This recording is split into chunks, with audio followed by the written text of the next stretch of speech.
All right, I have with me international chess master Tanya Sachdev. Congratulations, Tanya, for this historic moment. You've been part of, India's chess scenario for the longest time here. How does it feel after 16 years? You get to live your dream. 16 years and 8 chess Olympics later. It started with me in Dresden in 2008, and finally the dream became a reality in Budapest this year at the Chess Olympic. And I always wanted to see the Indian women team at the podium. And I don't think I could have imagined a better way for it to happen alongside the men team, having both the teams there, winning the gold with our national anthem, with the national flag. It was just a beautiful, beautiful moment and a memory that's going to stay with me for a lifetime. And I hope it inspires generations of chess players, what we were able to do in Budapest. We've seen the kind of reception you've got here. And how was the meeting with the Prime Minister? It was truly, truly special. We met him today afternoon, and his love and his passion for sports and for athletes, his vision for sports is really beautiful and inspiring. I think he has this aura, and it's so personal with him. It just feels like he fills you with josh to go play and perform for the country.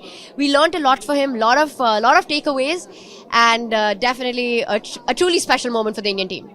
Josh is certainly high, but last time around in the previous Olympia, there was some disappointment. And did you ever believe that this could happen next time around you're there? It's funny because last time we won a historic bronze.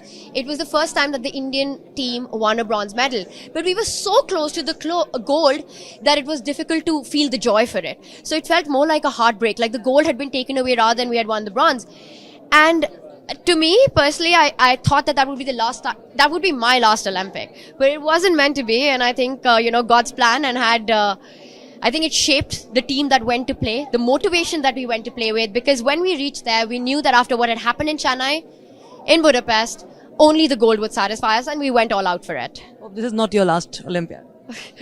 Fingers crossed. I want to understand from you that way we've seen that the women bench strength has always been lesser when it comes to a sport like chess. But this time around, we've seen the way women's team has scripted history. You think that it will attract more and more of talent and propel them further? I definitely hope so, and I think it absolutely will, because it's been such a historic moment, and also seeing the fans, the way they've celebrated this win with us, the way they've rooted for us and cheered us on. I think it's a very big moment for chess in India. And this win in Budapest, the Chess Olympic win for the men and the women, I have no doubt that it's going to inspire generations of players, young boys and young girls to take up the sport. We saw the celebration that went viral. What do you have to say? What was was it planned or was it just impromptu?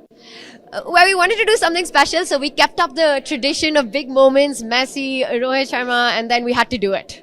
How do you, we basically balance out between commentating, anchoring, and also preparing for your Olympiads or your tournaments? How do you do that?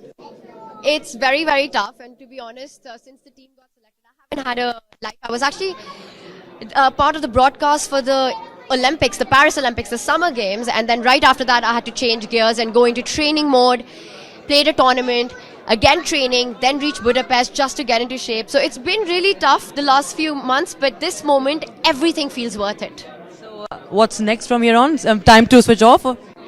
Yes, I think next from here on is try and get some sleep for a few days. Mantra for all the upcoming talent, how to handle pressure? That's a good question. I think it's different for everyone. I think you have to accept that pressure will be part of a big stage. And in many cases, pressure is a privilege. So you're doing something right if you're feeling it. And I think with experience, you get better at handling it. Thanks so much, Tanya.